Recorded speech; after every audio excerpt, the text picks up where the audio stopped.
Have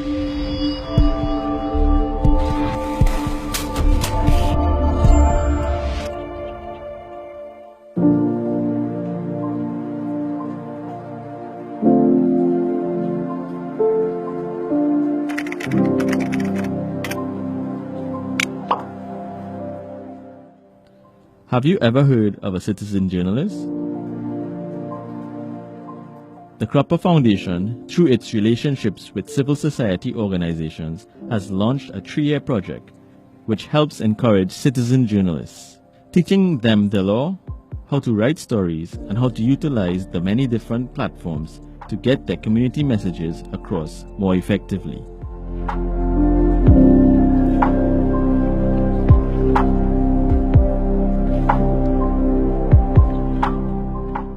With over 20 years' experience influencing policy, organizations, and development both locally and regionally, the Foundation is hoping that the training also helps support groups wishing to get more involved.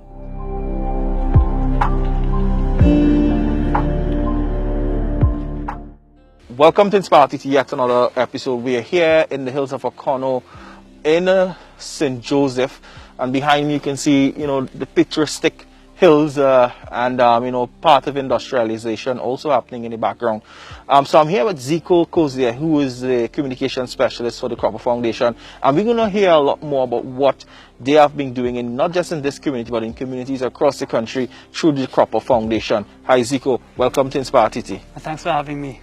Great. So tell me something, what is this project about, creating citizen journalists in communities and also training them about various things through the Cropper Foundation? And I understand that you all have been partnering with the European Union. Okay, so we realized that with regards to the extractive sector, which involves quarrying or oil and gas in Trinidad and Tobago, a lot of times when they move into smaller communities to do quarrying for bluestone or whatever types of industrial activities they engage in, the communities are not always equipped with all of the tools that they need to really push back or make their voices heard.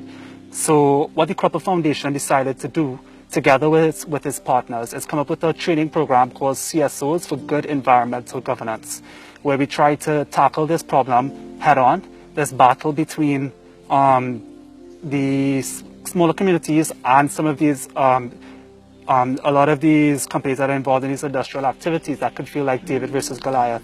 We decided to go in and offer training in terms of environmental governance and also equip them with the skill set and the tools that they need to be able to tell their stories on their own terms so that they can become better advocates for their various causes. So tell me, Zico, how many communities you all have been engaged and how many groups you all have engaged across Trinidad and Tobago? Okay, so what we did is we found a diverse group of 25 civil society organizations. Now, some of these civil society organizations are community groups that work on all sorts of different issues, but that may be impacted by the extractive sector. Some of these groups work specifically on environmental issues like ESCA. And we brought together this group to create this network of networks and provided them with this training to figure out what types of things do they need to learn. So sometimes it's really simple things like understanding what type of legislation exists to govern the issues that you're dealing with. But sometimes even simpler, understanding which agencies you can go to seek redress. So a lot of times there's this feeling that there's a lot of red tape, a lot of obstacles. You might start a process to get an issue resolved with one agency and 6 months later find out that it wasn't the correct one. And then you're back to square one. So if the people who are actually dealing with these issues are trained and have the type of knowledge that they need up front, then they would be able to get solutions to their problems much more effectively. And another big aspect of the training is we wanted them to become citizen journalists for the environment. So if there are issues affecting a community and the community is not documenting the changes over time, for example, here in Acono, they're dealing with quarrying, right? Now you can see behind us, you can see the scar of course, on the mountaintop, right? Now, for people to fully understand what that means, they kind of have to see the progression. They need to see the before and the after, right? So a lot of times when people do this type of training, you may do training in communities, and then when the training is done, you may not know what happens next. In this case, we wanted to make sure that they could use the training in a practical way. So we wanted to give them equipment. And that's where the European Union came in. They funded the training initiative, and they also agreed to fund the distribution of different types of equipment like cell phones, laptops, cell phone gimbals, that would allow the community groups to be able to take the training that they received and actually put it into practice in a very real way. So now that if they're dealing with this issue here with quarrying, right, they can actually photograph, they can document, they can send images to the media, they can do their own advocacy from their social media pages. Just 3 months ago was the last time I would have come down here with Kelvin and I saw this hilltop. It looked totally different. So you can actually see between that last time and now, you can see almost as though there's expanded activity, right? And when you can actually document that process, it really bolsters your arguments. In their case, they would be advocating for more transparency, more accountability, because they're not anti-development. NGOs, civil society is not anti-development. What we advocate for is for more responsible industrial activity. We advocate for communities being consulted so that if a development is going to take place near to a smaller community, we want to make sure that their voices are listened to, that that their concerns are taken into account. So a question that you know, people would ask, what is the Cropper Foundation? So the Cropper Foundation, right, is an NGO that does work in promoting sustainable development in the Caribbean region. We have been around for 20 years. So that's 20 years advocating for sustainable development in the Caribbean region. And I'm not sure if you'd be familiar with the founders, the people who gave the Cropper Foundation its name, John and Angela Cropper. They were two luminaries. They worked on a lot of good causes around the world while they were alive. And they really wanted to create something that could act as a vehicle for change, that could carry on their work well into the future. And we're around and we're still promoting sustainable development and proper management of the environment. So tell me something, Zico. For other groups who may be looking in, I mean, how could they get involved, or is this something that is a one-off thing that you all are empowering certain civil and NGOs, civil organizations and non-governmental organizations in Trinidad and Tobago?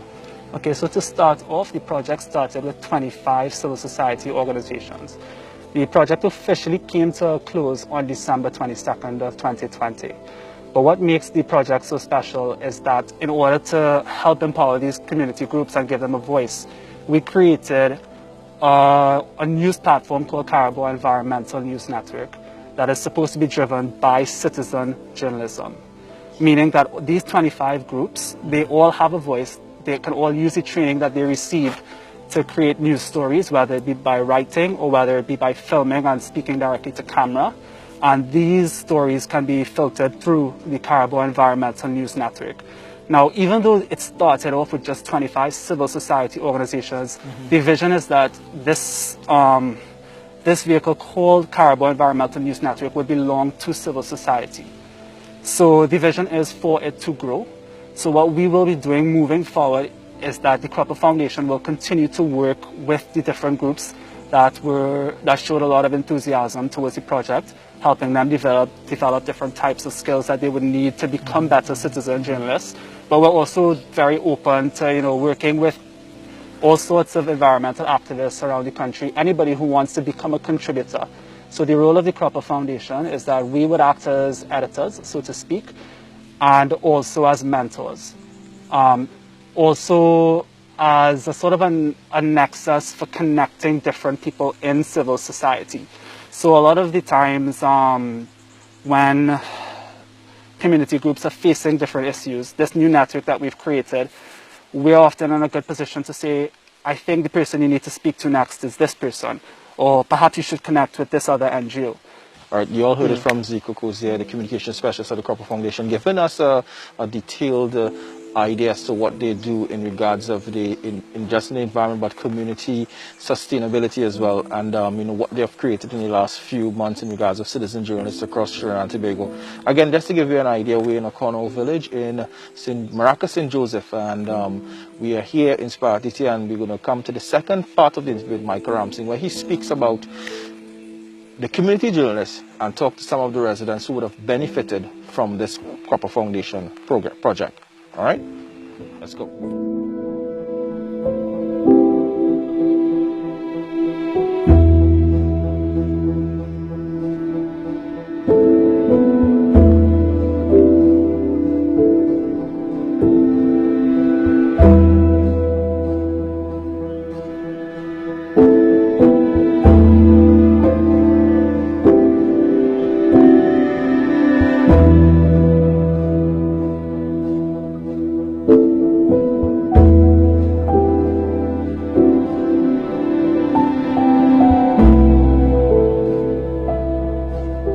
We're here with Simeon Naked. Simeon, tell our audience what organization you're representing here today.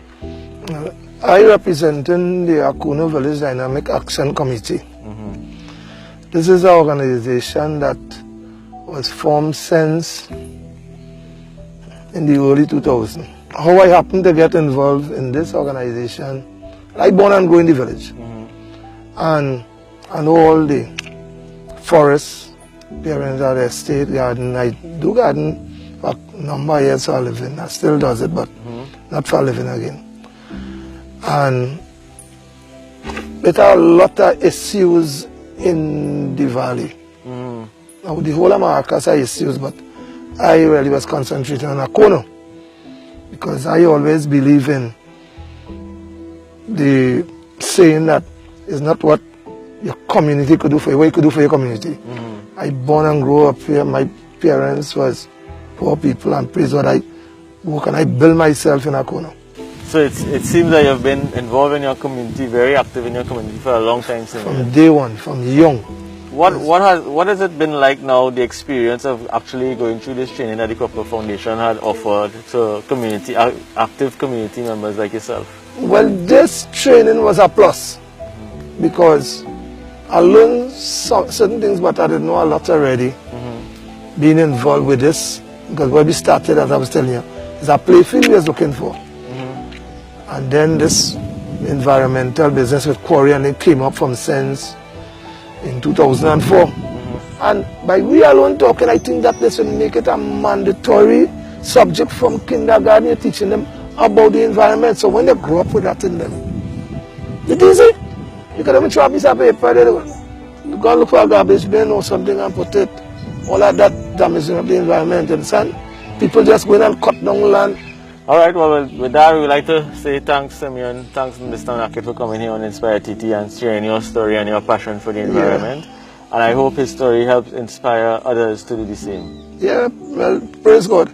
Yeah, because it's a serious thing, man. Yeah, we have to try to save our environment. I have children, grandchildren, even got great-grand, praise God. I see, I told you, I said, what would happen when the father take me up to them youths? So if we look to save the environment, then you have nothing for them. Yeah, and according to Kelvin, we want to get some water so you could live in it. You know water, that is it, you know. That is dead.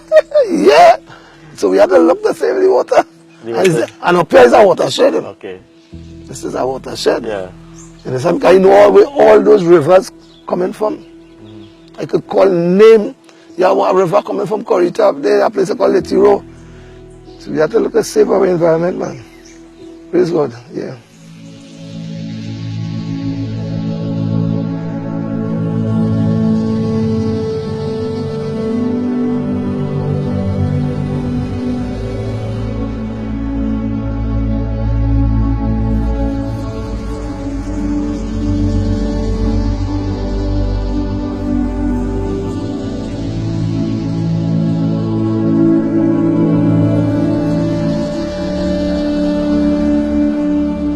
Alright, so as usual, I'm here with the second half of the interview, and I'm going to talk to Kelvin Naked, who's here on my left, Kelvin, you've benefited from the training that the Copper Foundation has offered.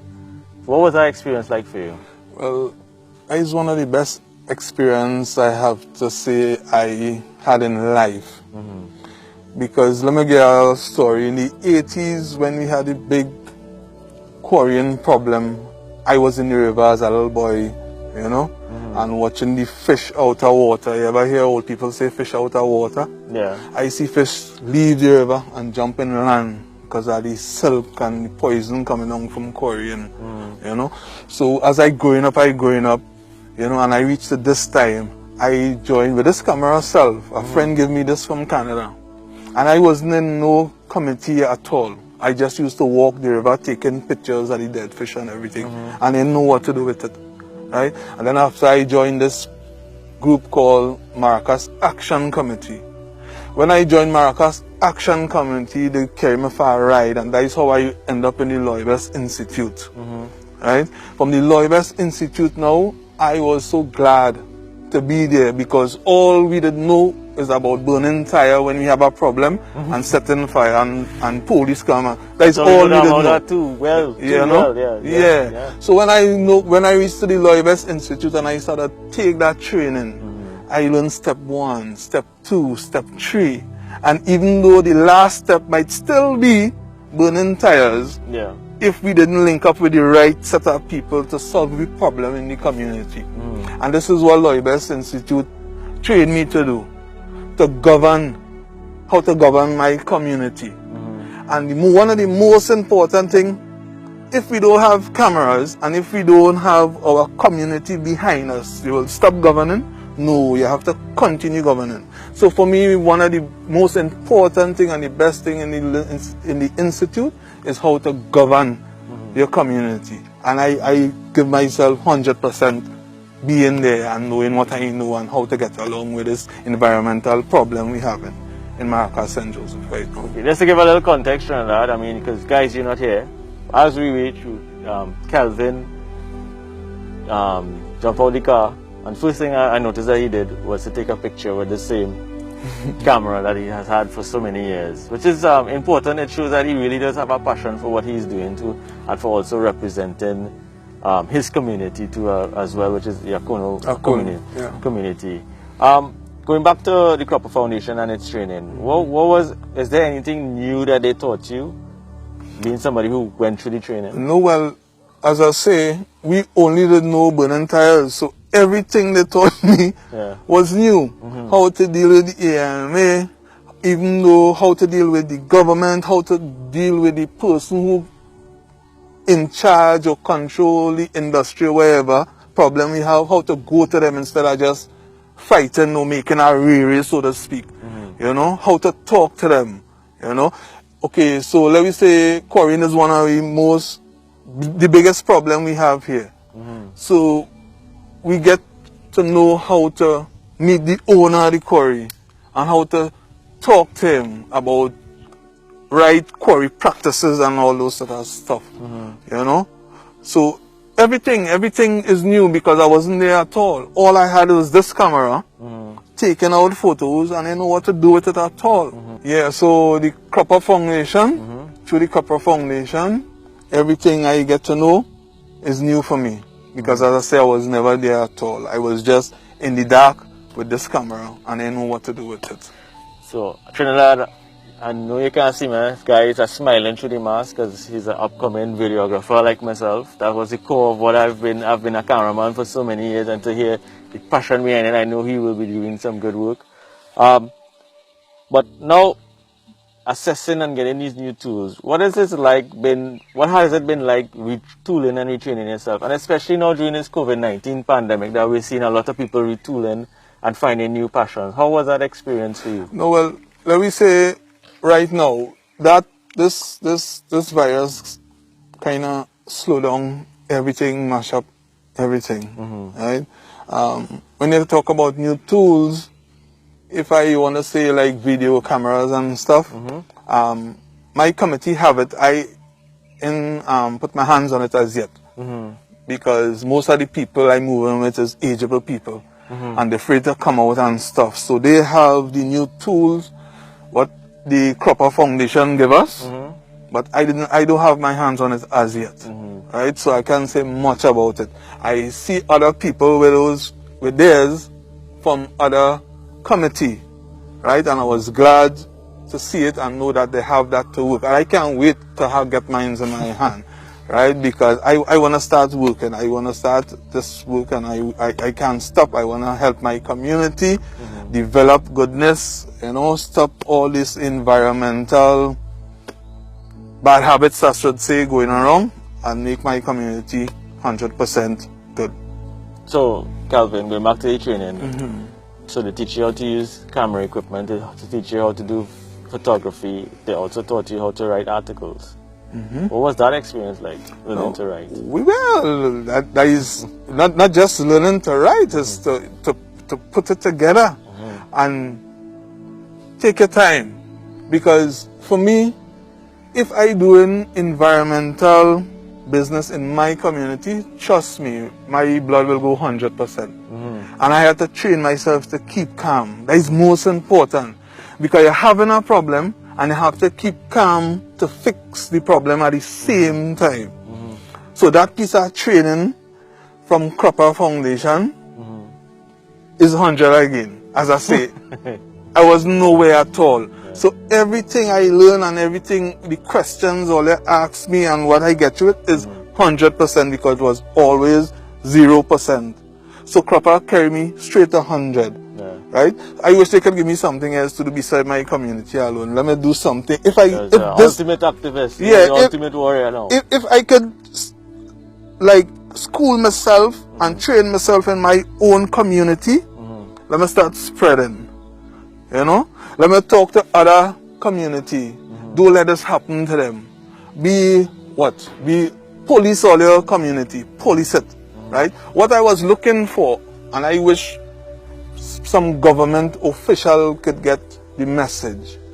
I want like a pass from the government stating these people doing policing in your community.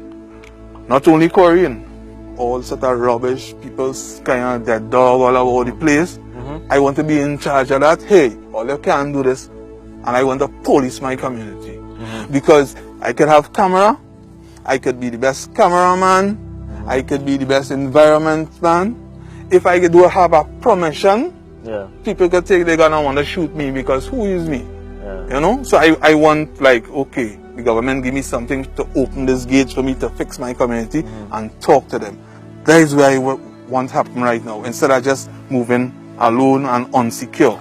That is why I wish it could happen. Well, I mean, InspireTT is all about inspiring, and I hope somebody out there who maybe have the authority or the power that could make Calvin's dreams happen for his community.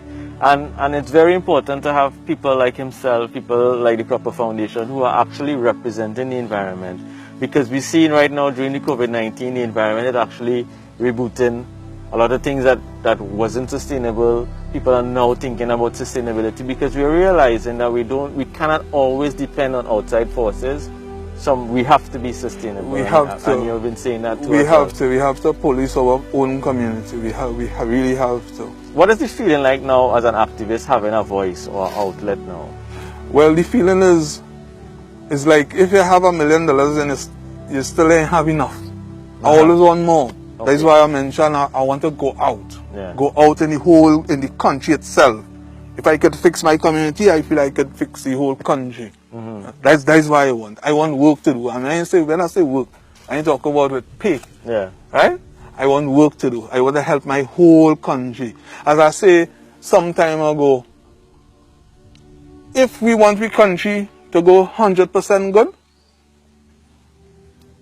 and all you're in the government, when I say on the politics road, look for a government who put in 100% in the environment.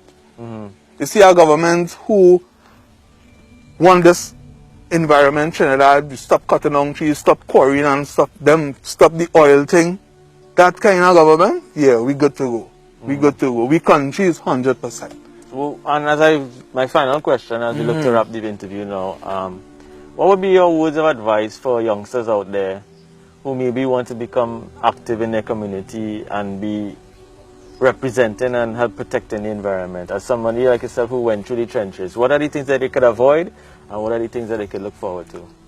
From the time they start to think about the environment, there is an environmentalist. It's just to get the equipment now, get the contact, and start to work. As I say, if you don't have the equipment and you don't have your community behind you, you have to govern. I mean, you is the starting. Do it. Or if you're a doctor, lawyer, magistrate, anything, it always has room for you to be an environmentalist. That's for free. Just like that. And do it. Otherwise, the place will come to dust. You wouldn't have no water to drink. Everything, it will be real ugly. As a Rastaman, we as people, we say, we in hell. You don't have to die to go hell. Right? It's just getting worse and worse. That is hell. You see like how up they dry? That is hell. Right? And you don't want your home to get hell, like hell. So for the youths and them, be an environmentalist from school. I feel the teachers and them should teach from kindergarten about environmental business growing up. Yeah. So the youths and them, be an environmentalist. Don't study money, study your community. And if you have money to come with some kind of payments, that is alright. But jump in that train, be an environmentalist. Trust me. And with that, Calvin, I say thank you for being here on InspireTT. As he said in his interview, it's very important for us to come together as a community to start protecting what's ours and our own. Trinidad is a beautiful place. Trinidad and Tobago is a beautiful place. I applaud you for your yeoman service. Clearly, he is not about doing it for money. He's doing it for his own sense of honor and pride. And we thank you for that. We need to have more like that. I hope we inspire someone out there to get active in their community too as well, because that's what InspireTT is all about. Take care from us now, from the InspireTT team. Thank you, Calvin. Thank you to the Cropper Foundation. And I hope you guys share the content and we could take this thing to a new level. Thanks us. Bye for now.